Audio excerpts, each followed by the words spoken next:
They thought captivity in America meant chains, cruelty, and endless suffering. But what they found inside those camps shattered every expectation and left them questioning everything they had believed about their enemy. This is the untold story of the German POWs, who discovered a very different America: propaganda and fear. When German soldiers were captured on the battlefields of Europe, fear traveled with them.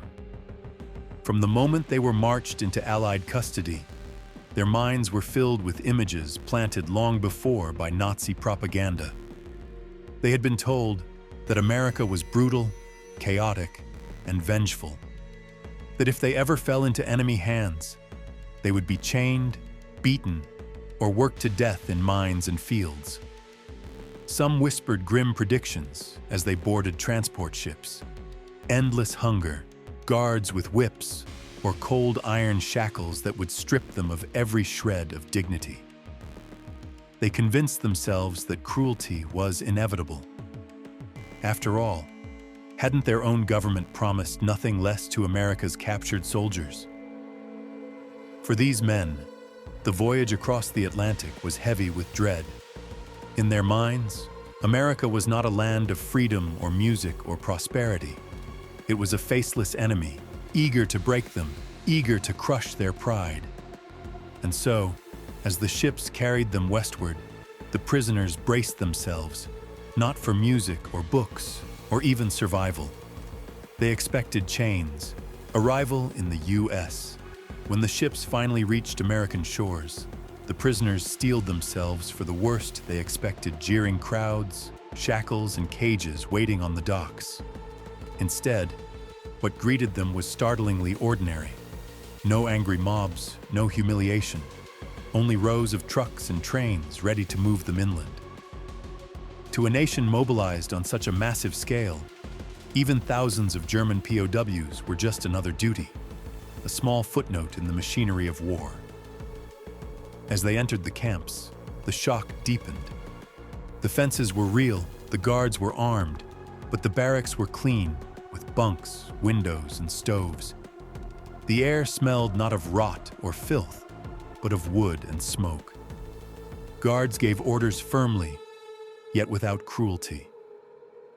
There were rules to follow, but no iron chains, no beatings, no signs of the brutality they had braced themselves to endure. The silence among the prisoners said it all.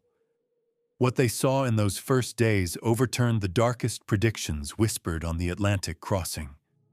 The America they had been taught to fear, savage, weak, and vengeful, did not exist here. For the first time, doubt crept in. If even captivity could be this orderly, what else had the propaganda lied about? The shock of daily life.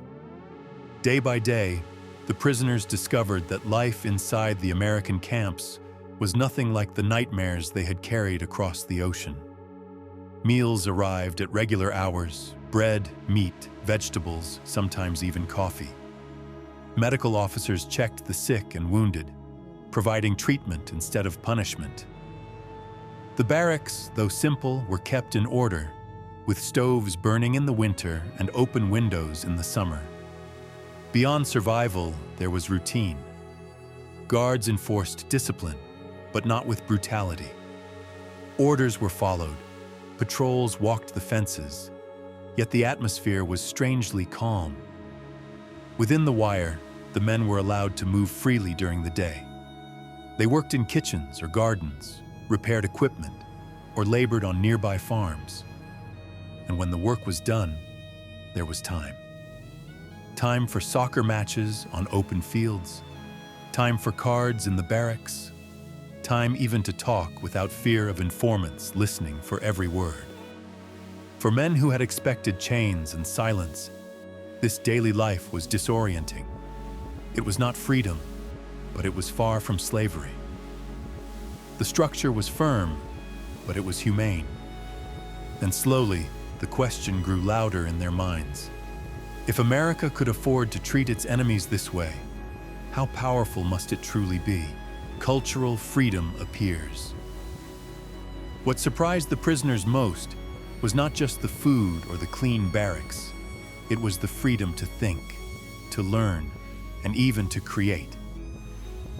American authorities knew that thousands of bored soldiers behind barbed wire could become restless, even dangerous. Their solution was simple but unexpected: occupy their minds. Camps were stocked with libraries, shelves of books in both German and English. Language classes were offered for those curious enough to attend. Newspapers sometimes circulated, and guards often looked the other way if the men wanted to debate politics or philosophy in their spare hours. Then came the instruments. Violins, flutes, drums, and old upright pianos appeared in some camps, provided either by the Red Cross, local communities, or the U.S. military itself. For prisoners who had braced themselves for chains, the sight of sheet music and strings was surreal. Soon, groups of musicians began to gather. At first, it was small, a few songs to pass the evenings, but the sound grew, carrying through the wooden barracks, turning captivity into something none of them had imagined. In a place where they expected silence and suffering, America had given them the tools to make music.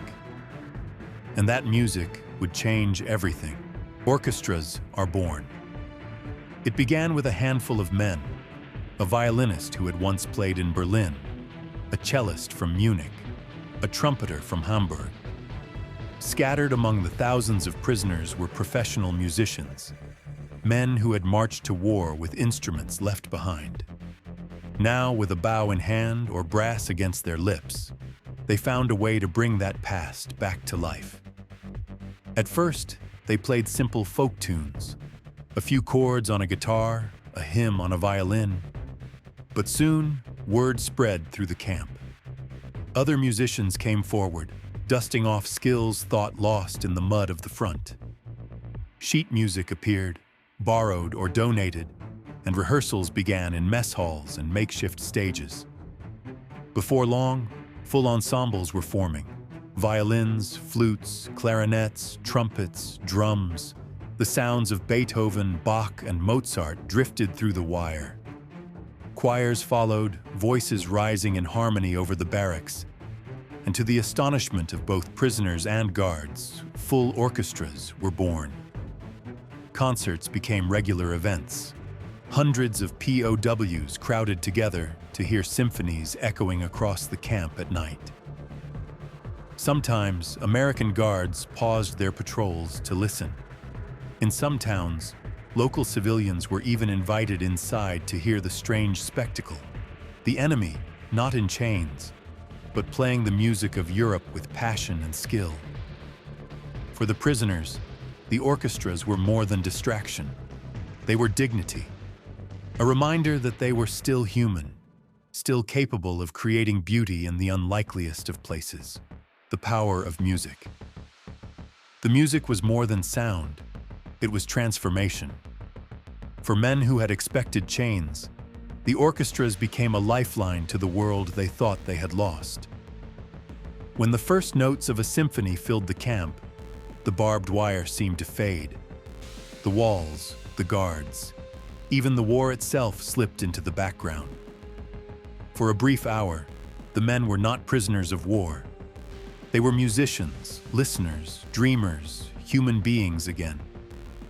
The power of music went beyond entertainment. It restored dignity. Playing Bach or Mozart reminded them of home, of culture, of the lives they had before the uniforms and battles.